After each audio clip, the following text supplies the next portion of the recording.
Welcome to Headstones and Microphones, where we use AI to step into the past through a researched, first-person simulation of history's most interesting people.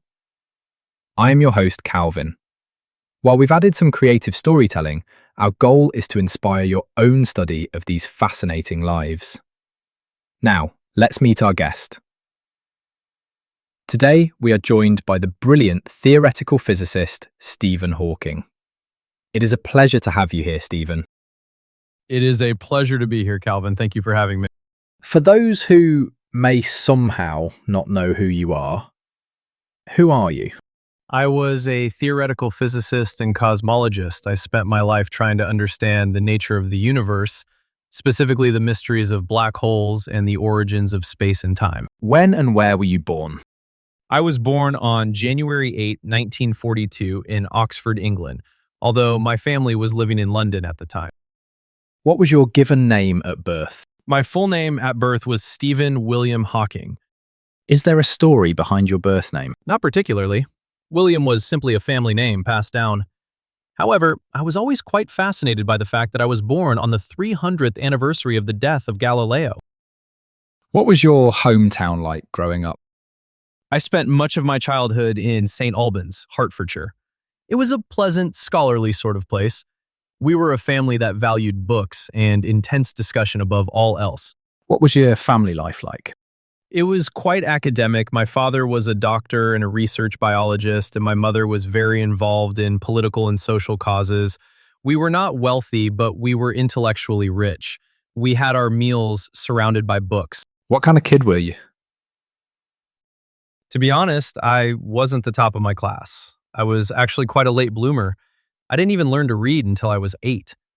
My grades were often somewhere in the middle or even lower. But I was always tinkering. I loved building things, model planes, ships, and eventually computers. My classmates even nicknamed me Einstein for my curiosity, even if my grades didn't always reflect genius. What were your biggest fears growing up? As a child, I don't recall specific, overwhelming fears. My mind was usually occupied by the how and why of the world around me. I was more concerned with understanding the mechanics of reality than with the common anxieties of youth.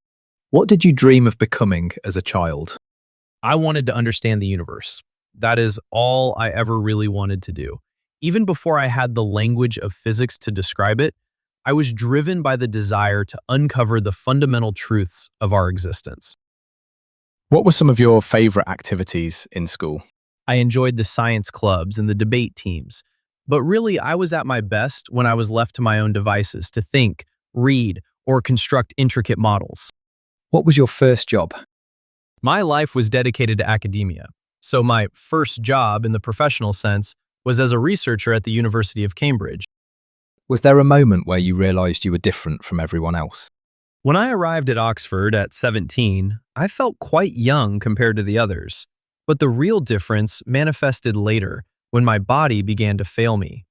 Being diagnosed with ALS at 21 made me realize that my journey would be radically different from the one I had planned. What's a decision that changed everything for you but felt small at the time? Deciding to stay at university and continue my work after my diagnosis. At the time, it felt like a simple choice to keep doing what I enjoyed, but it set the course for everything I achieved. What was your biggest break?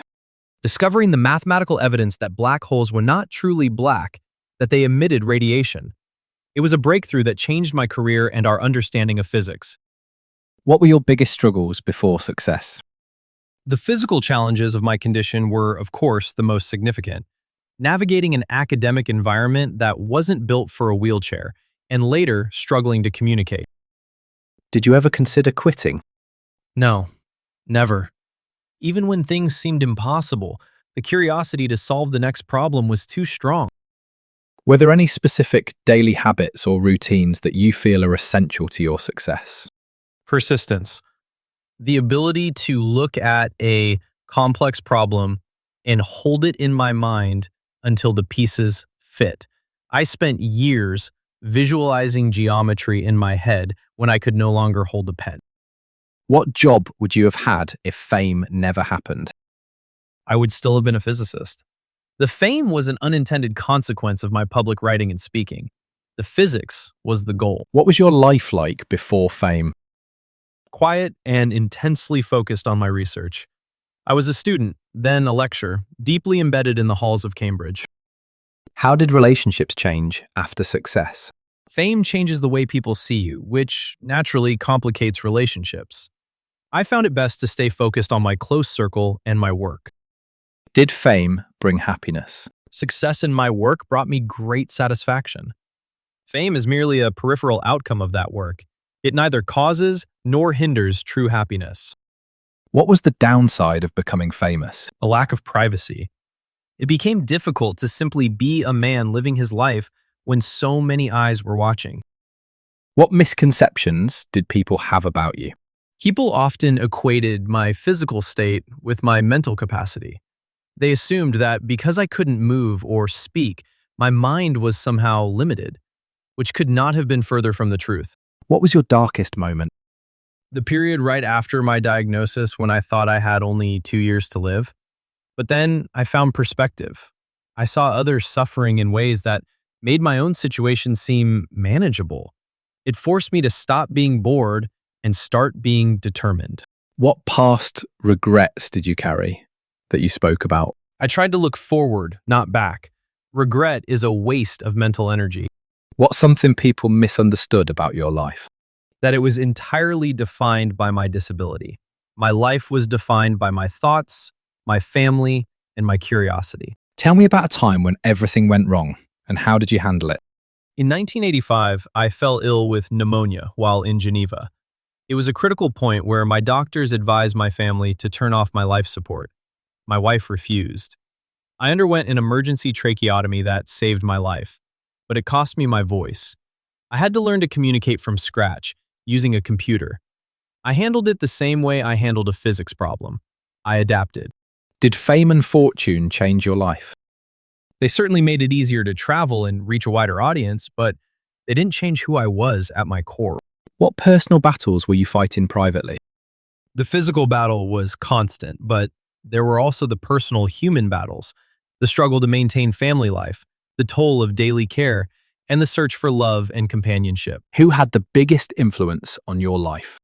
My parents for their intellectual foundation, and my children, who gave me a reason to push forward when the work became heavy.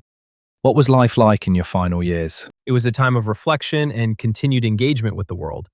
I was surrounded by my work, my technology, and the people I love. What were you working on in your career before you passed away? I remained interested in the fundamental nature of the universe, the origins of the cosmos, and the mysteries that still elude us. When and where and how did you pass away, and how old were you? I passed away peacefully at my home in Cambridge, England, on March 14, 2018. I was 76 years old. What's a random fact about you most people have never heard? I was a surprisingly wild driver in my wheelchair. I may have run over the toes of a few important people in my time. What's the craziest rumor ever told about you? There have been many, but the idea that my voice synthesizer had a personality of its own, or that I wasn't the one thinking the thoughts, always amused me. What was your most unique habit? I was known to dance in my wheelchair at parties. I quite enjoyed the momentum. What was your favorite food? I always had a soft spot for a good curry. Did you have a favorite restaurant? I preferred the company of my close friends and family. So often, the best restaurant was simply home. What was your favorite book? I read a great deal, but I always found that the greatest stories were written in the language of mathematics, describing the universe itself. Did you have any known rivalries? Science thrives on healthy disagreement. I made many friendly bets with other physicists over the years, and, I might add, I lost quite a few of them. Tell us a story nobody talks about.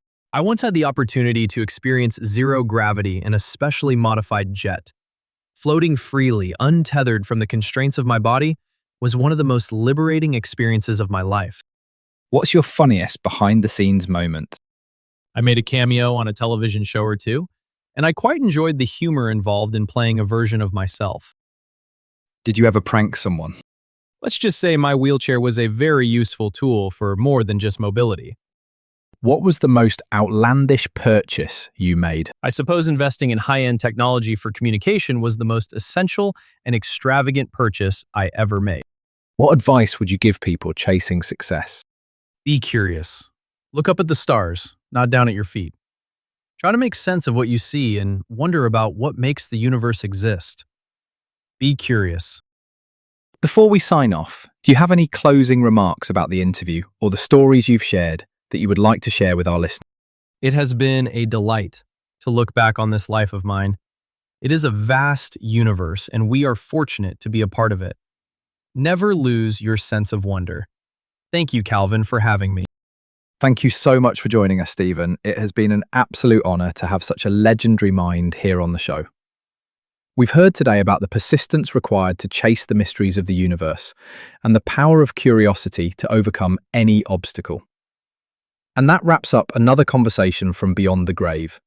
Thanks for joining us on the Headstones and Microphones podcast. Remember, legends may die, but their stories never do. Please help spread the word by sharing and following the pod.